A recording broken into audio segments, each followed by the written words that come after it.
Hey yo yo yo, salut les turfeuses, salut les turfeurs, bienvenue pour un nouveau pronostic de Benoît Requin. Ok, place au pronostic du quintet du mercredi 24 juillet, direction Enghien pour le prix du Médoc, trop attelé, 2875 mètres, 16 partants, réunion 1, course 7, indice de confiance 3 sur 5. Petit retour sur le quintet de ce lundi, il y a eu un trouble fait à l'arrivée. Et cette vidéo, je la tourne avant l'arrivée du quintet de ce mardi et je reviendrai dessus demain. Ok, c'est parti, on commence le pronostic et on commence avec le numéro 1 et des darlings et on écoute le big boss Jean-Michel Bazir. Eddie Darling se présente à 3 semaines, un délai idéal après sa victoire en début de mois. Il a réussi sur la grande piste de Vincennes, mais il est encore mieux sur un profil plat. Il est resté en belle forme à l'entraînement. Ici, il est très compétitif pour la victoire. Mais dites-moi, il est super chaud, Jean-Michel, avec son numéro 1. En même temps, il y a de quoi. C'est une première chance dans ce lot. Il a les moyens de tous les battre.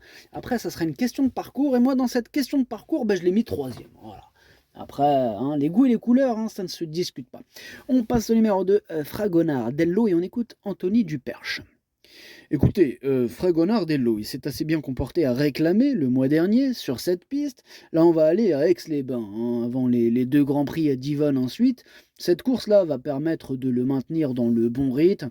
Bon, maintenant, face à une telle opposition, cela s'annonce très compliqué. Il est préférable de le revoir. Il est préférable de le revoir, nous dit Anthony Duperche. Merci pour ton petit commentaire. En tout cas, ce numéro 2, je le raye. On passe au numéro 3, Girl de Bassière. Et on écoute Cyril Chenu.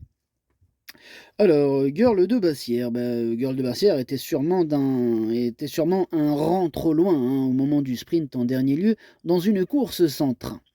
Tout le monde a fini vite et elle n'a pas démérité, étant la première des 25 mètres.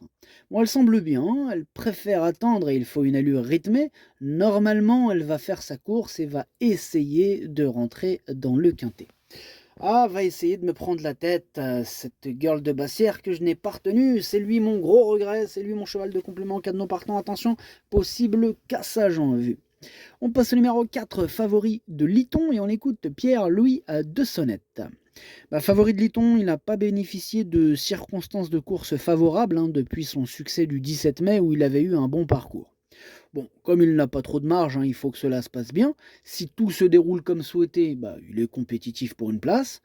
Maintenant, il ne sera pas complètement déféré à cause de la piste un peu ferme d'Enghien, mais bon, cela ne change pas grand-chose. Si tu le dis, Pierre-Louis a 2 sonnettes. En tout cas, ce numéro 4, effectivement, ça change pas grand-chose. Je ne l'ai pas retenu. Par contre, il est à l'arrière de ma petite liste, toute petite liste, parce que j'en ai que 2 à vous proposer sur ma liste aujourd'hui. Petite liste des possibles troubles faits, pas ma liste rouge. Enfin bref. On passe au numéro 5, Ghostbuster. Et on écoute Madame Séverine Raymond. Ghostbuster a couru trop rapproché la dernière fois. On lui a redonné de la fraîcheur et il a l'air mieux au travail. Là, il faut le juger sur sa sortie précédente. Il apprécie Enghien, étant mieux sur une piste plate. Maintenant, c'est mieux de le courir en attendant. C'est un bel engagement. Si cela se passe bien, il devrait être dans le quintet. Eh ben, si tu le dis, Madame Séverine Raymond, j'espère que ça va être vrai. En tout cas, moi, je l'aime bien, ce numéro 5. Je l'ai gardé, mais en toute fin de combinaison. On enchaîne avec le numéro 6, Healing Référence. On écoute Cédric Paris. Alors écoutez, Healing Référence, il a 10 ans. C'est trop dur pour lui à ce niveau. Il n'a pas trop le choix des engagements. Bon, là, il a 4 courses dans les jambes et sa condition physique est bonne, mais je rajoute que je le confie à un pilote et on va courir de façon plus offensive. Bon, il n'a pas les moyens de refaire beaucoup de terrain sur des chevaux de ce niveau. S'il accroche une allocation, ce sera déjà bien. Ok, d'accord. Donc ça veut dire, si on suit bien votre raisonnement, qu'on peut l'oublier. C'est à peu près ça qu'il a dit. On est d'accord. Je suis pas ouf. Enfin bref, ce numéro 6, moi je ne l'ai pas retenu. On passe au numéro 7, Graal du Trésor, et on écoute Mathieu Mottier. Graal du Trésor était un peu moins bien après sa deuxième place début mai au monté. Aussi, il a un peu décompressé. Ici, il s'agit d'une petite rentrée. Moi, il me paraît quand même prêt à bien faire. Pour autant, je l'ai déjà eu mieux. Bon, il est compétitif pour terminer à l'arrivée du quintet. De cette course va déterminer la suite de son programme. Eh bien, merci, c'était carré, hein, bien expliqué, merci. Bon, ce numéro 7, en tout cas sur sa classe, mieux vaut ne pas le sous-estimer. Il a les moyens, malgré cette petite rentrée, de terminer dans les 5. En tout cas, je le pense et je l'ai gardé en bout de combinaison. On passe au numéro 8, hymne du Gers. On écoute Jean-Michel Bazir. Alors, hymne du Gers, bah, il a renoué avec le succès de bonne manière là, dans l'étape du Trophée Vert de Royan. Il a bien récupéré de ses efforts, il va se présenter en très bonne forme.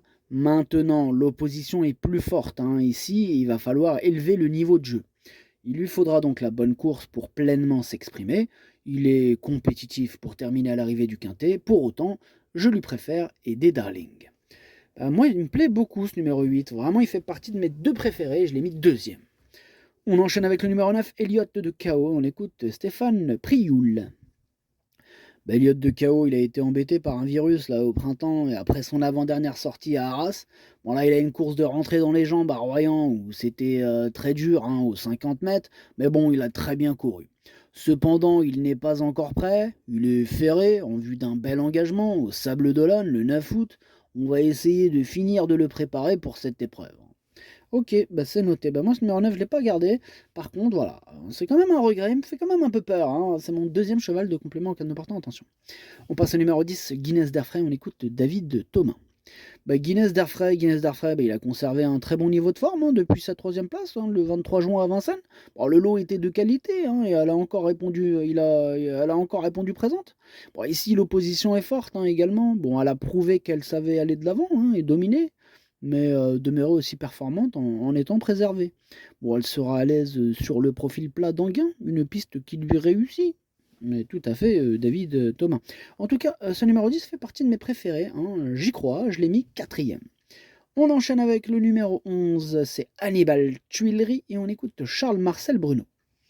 Écoutez, Hannibal Tuileries était un peu trop loin, hein, dans une course pas suffisamment rapide la dernière fois, sprintant bien pour finir, hein, faut le reconnaître. Bon, il n'a fait que la ligne droite et n'a pas pris dur. Je prends le risque de le déférer des quatre pieds. Cela va être une question de parcours. Si cela se passe bien avec une allure sélective, je serai déçu de ne pas le voir sur le podium. Bon, merci, Charles-Marcel Bruno. En tout cas, moi, ce numéro 11, je l'ai gardé, mais pas sur le podium, hein. Je l'ai mis sixième. Donc, en espérant que Charles va être déçu, hein, de ne pas le voir sur le podium. Que ce soit pas le contraire, enfin, c'est compris. Bref, on passe au numéro 12, Grindelwald, et on n'aura pas les commentaires de l'entraîneur. C'est Laurent-Claude Abrivard, hein, qui est parti pêcher tout seul. Bon, il s'est dit pourquoi pas. Toujours, c'est Captain Jan Barbro qui est partout avec ses potes, là. Bon, là, il s'est dit, voilà, je vais venir avec Captain Jan Barbro. Bon, c'est bien, va barboter avec Barbero, c'est très bien. Bref, ce numéro 12, je ne l'ai pas retenu. On passe au numéro 13, Esteban Giel, et on écoute Jean-Luc Dersoir. Esteban Giel a bien couru en dernier lieu, hein, sans avoir été heureux. Bon, cela dit, comme il faut le mener battu, on s'expose à de tels aléas. Bon, il est en belle forme, s'il bénéficie d'un bon parcours, il peut s'insérer en fin de combinaison. Ouais, moi j'y crois pas trop ce numéro 13, hein, voilà. Je l'ai pas retenu, maintenant question de feeling, hein. Pour les amateurs de code de champ réduit, affaire d'impression. On passe au numéro 14, Gibus, et on écoute Loïc Péché. Gibus, il est parti au galop là, la dernière fois. Bon, il l'avait fait auparavant à Vincennes. Ouais. Bon, faut pas qu'il prenne trop l'habitude, hein. Faut s'arrêter là, hein. Je pense là, c'est bon, il nous a bien rendu fou là, Gibus. Maintenant, faut trotter, Gibus, faut trotter. Bon, il n'a pas de résultat probant là depuis la sortie de l'hiver, mais si je le cours, c'est qu'il est bien. Évidemment, j'ai besoin qu'il me rassure. On a tous besoin qu'il nous rassure. Et oui, tous, toi, moi, nous, vous, il, tous. Donc on a tous besoin qu'il nous rassure, mais qu'il se remette dans le droit chemin en fait. Voilà, comme il est dans sa catégorie, je ne serais pas surpris s'il était à l'arrivée. Ouais, mais il prendrait la tête, hein, s'il serait à l'arrivée, hein, parce que ça serait à belle cote et ça serait un joli cassage en beauté, hein. Je pense qu'il y a du ticket qui partira en fumée s'il était à l'arrivée celui-là. Voilà, je l'ai pas retenu, mais c'est lui le chef et le capitaine de ma petite liste des possibles casseurs de tickets repérés. Attention. On passe au numéro 15, Gold Derpet, et on écoute Cyril Chenu. Gold Derpet, il a très bien couru en dernier lieu à ce niveau. Bon, il avait été 6 semaines sans courir, hein, ce qui ne le dérange pas, mais là, c'est peut-être un peu trop rapproché. Cela dit, bon, il est resté bien. Là, avec 16 chevaux au même poteau, il faut qu'il parte au trot. Je le préfère nettement en attendant, car dernièrement, il a sûrement pris l'avantage un peu tôt. Bon, à Anguin, la ligne droite, elle est longue, hein. Ouais, elle est longue, à Anguin, la ligne droite, je confirme. En tout cas, ce numéro 15, je l'ai gardé, il me plaît bien, je l'ai mis 5ème. Et on termine avec le numéro 16, Fonzi Deripré, hein, on n'aura pas les commentaires de l'entraîneur, toujours le même. même. Laurent-Claude Abrivard, amuse-toi bien. Bref, ce numéro 16, c'est lui mon préféré. Je l'ai bien sûr installé en tête. Le pronostic, ça donne 16, 8, As, 10, 15, 11, 7, 5. Merci d'avoir suivi cette vidéo. N'hésitez pas à mettre un pouce bleu si la vidéo vous a plu. Pour accéder à tous mes tickets pour la course du Quintet, rendez-vous directement en description de la vidéo. À jouer avec modération. Bonne chance. Chopez-le moi. Ciao.